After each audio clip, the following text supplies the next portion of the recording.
تو 72 میں باقی اولادیں کس کی تھی؟ وہ ساری صحابہ کی اولادیں تھی، وہ سارے، پتہ نہیں کیوں اس طرح کا فلسفہ بیان کیا جاتا ہے جس میں حالات خراب ہو۔ حضرت سیدنا امام علی مقام کو جب بہت زیادہ کہا گیا نا تو امام حسین رضی اللہ تعالیٰ عنہ نے فرمایا چلو میں ایک کام کرتا ہوں، مسلم بن عقیل کو بھیجتا ہوں۔ حضرت علی کے بھتیجے ہیں، امام حسین رضی اللہ تعالیٰ عنہ کے چچا کے بیٹے ہیں، حضرت عقیل کے صاحبزادے مسلم بن عقیل، بڑے سمجھدار آدمی تھے، معاملہ فہم تھے، بڑے جری تھے، اتنا زبردست مشورہ کم لوگ دیتے ہیں جتنا حضرت مسلم بن عقیل دیتے تھے۔ ان کو بھیجا گیا کوفے۔ اب اس میں بڑی تفصیل ہے، وہ اپنے 2 بچے بھی لے گئے۔ جب وہ کوفے پہنچے نا تو کوفے پر جناب نعمان بن بشیر کی حکومت تھی، آپ گورنر تھے اور اہل بیت سے بڑی عقیدت رکھنے والے، نرم رویہ۔ عبید اللہ ابن زیاد کوفے کا گورنر نہیں تھا، یہ کسی اور علاقے کا تھا۔ جب آپ وہاں پہنچے تو نعمان بن بشیر نے دیکھا کہ حضرت مسلم بن عقیل آئے ہیں تو لوگ دوڑے ان کی بیعت کرنے، بھاگے۔ اتنے لوگ جمع ہوئے کہ ایک دن میں 17,000 آدمی نے بیعت کر لی۔ کتنے بندے جی؟ 17,000 آدمی ایک دن آیا۔ اب وہ جو امام مسلم بن عقیل کے وہاں نعرے لگانے والے تھے کہنے لگے حضور یہ پہلے دن کی کارکردگی ہے، 2-4 دن میں دیکھیے کیا ہوتا ہے۔ 2-4 دن میں کیا ہوا؟ 40,000 آدمی نے بیعت کر لی۔ اب وہ 40,000 بندہ تیار ہو گیا۔ ادھر سے جو یزید کے وفادار تھے انہوں نے خط لکھا یزید کو کہ تو نے بڑا نرم آدمی گورنر بنایا ہے اور 40,000 بندہ چلا گیا حسین کی طرف، اگر ایک دن مسلم بن عقیل اور رہے تو جو تمہارا گورنر بیٹھے ہیں نا جناب نعمان بن بشیر، ان کو گورنر ہاؤس سے نکال کے مسلم بن عقیل قبضہ کر لیں گے، تو چپ کر کے بیٹھا ہے۔ یزید بڑا تیز تھا، اس نے ایک آدمی گھوڑے پہ دوڑایا۔ عبید اللہ ابن زیاد ایک اور علاقے کا گورنر تھا پر بڑا ظالم سا بدماش تھا، بڑا سخت گیر آدمی تھا۔ اس کو کہا کہ تو پہلے ایک صوبے کا گورنر ہے، جا تجھے دوسرا صوبہ بھی دیا۔ اس طرح کار فوری طور پہ کوفے پہنچ اور جا کے مسلم بن عقیل کو گرفتار کر، جو آدمی ان کا ساتھ پھر بھی دے اسے قتل کر دے۔ اس نے کیا کیا؟ وہ آدھی رات کو آیا، منہ چھپایا، جبہ پہنا، لوگ سمجھے امام حسین آ گئے۔ بہت سارے لوگوں نے اس کے نعرے بھی لگائے۔ وہ چپکے سے داخل ہوا اندر، اور چپکے سے داخل ہو کے اس نے سب سے پہلا کام یہ کیا کہ نعمان بن بشیر رضی اللہ عنہ کو معزول کیا، کوفے کے گورنر ہاؤس پہ قبضہ کیا۔ پھر اس نے اسی وقت سوئے ہوئے سرکردہ لوگ، جس طرح ایک گاؤں کا چودھری دوسرے کا محلے میں قبیلوں کے جو لوگ تھے چودھریوں کو بلایا، کچھ کو سزائیں دی، کچھ کو سخت کہا، کچھ کو ان کے عیب گنوائے کہ وہ تمہارا فلانا مسئلہ پھر خراب کر دوں گا، بلیک میل کیا۔ صبح ہونے تک حالات اگر تم نے میرے قابو میں نہ کیے تو یاد رکھنا بڑا مشکل ہوتا ہے حق پہ کھڑا ہونا، بڑی چیزیں لوگوں کو یاد آتی، اللہ جانتا ہے۔ پہلے کچھ ہوتا ہے، بعد میں معاملہ کچھ ہوتا ہے۔ حضرت مسلم بن عقیل کے ساتھ جس دن عبید اللہ ابن زیاد آیا 40,000 کا لشکر تھا۔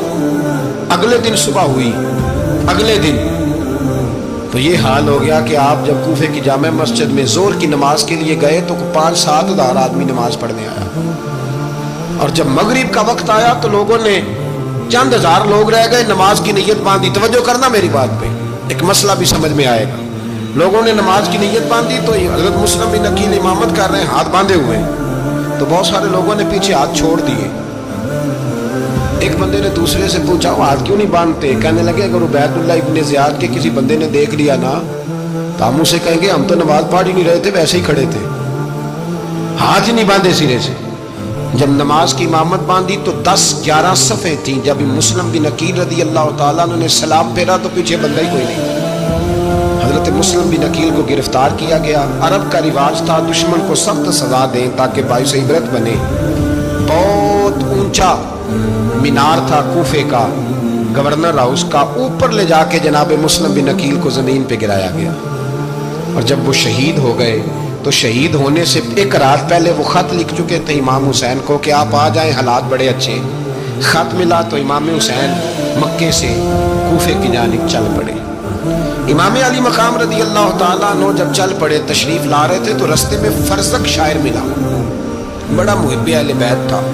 رستے میں ملاقات ہوئی، اللہ اکبر، حضرت حضرت مسلم بن عقیل جب گرایا شہید ہو گئے تو پھر اس نے اس طرح کیا کہ آپ کی لاش کو لٹکا دیا چوک میں. لوگ دیکھتے تھے تو عورتیں بچوں کہتی تھی تو نے باہر نہیں نکلنا, ہم نے نہیں امام حسین کے ساتھ چلنا, بس بس بڑا خوف ہے, کوئی بندہ نہ باہر نکلے, کوئی نہیں ضرورت ہمیں, حالات بہتر ہوگی تو دیکھی جائے. آج کتنے لوگ ہیں, کتنی دیگیں پکی, کتنی نیازیں بٹی, کیا کچھ ہوا. آپ ناراض نہ ہونا, میں آپ میں سے ہوں, آپ مجھ سے ہیں, یہ بات آپ کی نہیں میری سب کی ہے. آج بھی اگر امام حسین کے نام پہ جان دینے کی باری آئے گی تو دیگیں رہ جائیں گی. ناراض تو نہیں ہو گئے آپ لوگ؟ فٹافٹ مائیں کہیں گی باہر نہیں جانا, بالکل پتر سانو کی لگے, سارا دن کوئی ہمارے لیے. وہ پیر صاحب تو کرتے رہتے باتیں, ان کا تو کام ہے, خبردار ہم نے نہیں جانا. دیگیں دینے کو سارے تیار ہیں, جانے دینے کو تیار ہونا. ناراض ہو گئے آپ لوگ؟ چلو کوئی نہیں, ہو جاؤ, خیر صلی اللہ ہے, بات تو ٹھیک کر رہا ہوں نا. حضرت امام حسین رضی اللہ تعالیٰ عنہ نے فرزق شاہ رستے میں ملا تو امام حسین کو کہنے لگا کہاں جا رہے ہیں؟ فرمایا میں کوفے جا رہا ہوں. کہنے لگا حضور نہ جائیے گا, لوگوں کے دل آپ کے ساتھ ہیں, تلواریں آپ کے ساتھ نہیں. سیدنا امام حسین رضی اللہ تعالیٰ عنہ کو آ کے کہا حضور وہ سارے کوفے والے مانتے ہیں کہ بات حسین کی ٹھیک ہے لیکن آپ کی سپورٹ نہیں کریں گے. اور اگلی بات فرزق نے یہ کی کہ حضور میں حضرت مسلم بن عقیل کی لاش کو لٹکی ہوئی دیکھ کے آیا ہوں کوفے کے چوک میں. بڑا ہی خوبصورت فکرہ ہے امام حسین کا. فرمانے لگے میرا بھائی لٹکا ہوا تھا, کہیں کسی کے آگے جھکا تو نہیں تھا؟ لٹکا ہی تھا نا, کہیں جھکا تو نہیں کسی کے آگے؟ کہا حضور نہیں. تو آپ فرمانے لگے اگر مسلم بن عقیل لٹک گیا تو حسین بھی لٹک جائے گا, لیکن جھکے گا. حضرت امام حسین تشریف لائے, بچوں سمیت آئے. حر بن یزید ایک شخص تھا. حر بن یزید ایک مختصر سا لشکر لے کے اس نے امام حسین کو ایک جگہ پہ روکا, پھر دوسری جگہ پہ روکا, بالآخر تیسری جگہ پہ روکا. تو امام حسین نے فرمایا جگہ کون سی ہے؟ کہا حضور کرب و بلا. فرمایا بس یہی خیمے لگا دو, یہی. حضرت سیدہ زینب نے پوچھا امام حسین سے کہ سارے زمانے نے روکا ہے, ٹھیک ہے آپ حق پہ ہیں, یہ بھی سب نے کہا ہے آپ حق پہ ہیں, پر روکا بھی سب نے, آپ روکے کیوں نہیں؟ تو ابن کثیر اور ابن اسیر لکھتے ہیں کہ امام حسین رو پڑے, کہنے لگے بہن میں رک جاتا پر میں نے رات کو نانا مصطفیٰ کو خواب میں دیکھا ہے. تو حضور نے فرمایا حسین اگر آج یہ رواج پڑ گیا نا یزید جیسے لوگوں کا تو قیامت تک پڑا رہے گا. پھر لوگ کہیں گے کوئی نکلا نہیں تھا تو ہمیں بھی نکلنا. پھر لوگ ظالموں کے سامنے گردنیں جھکانے کے عادی ہو جائے.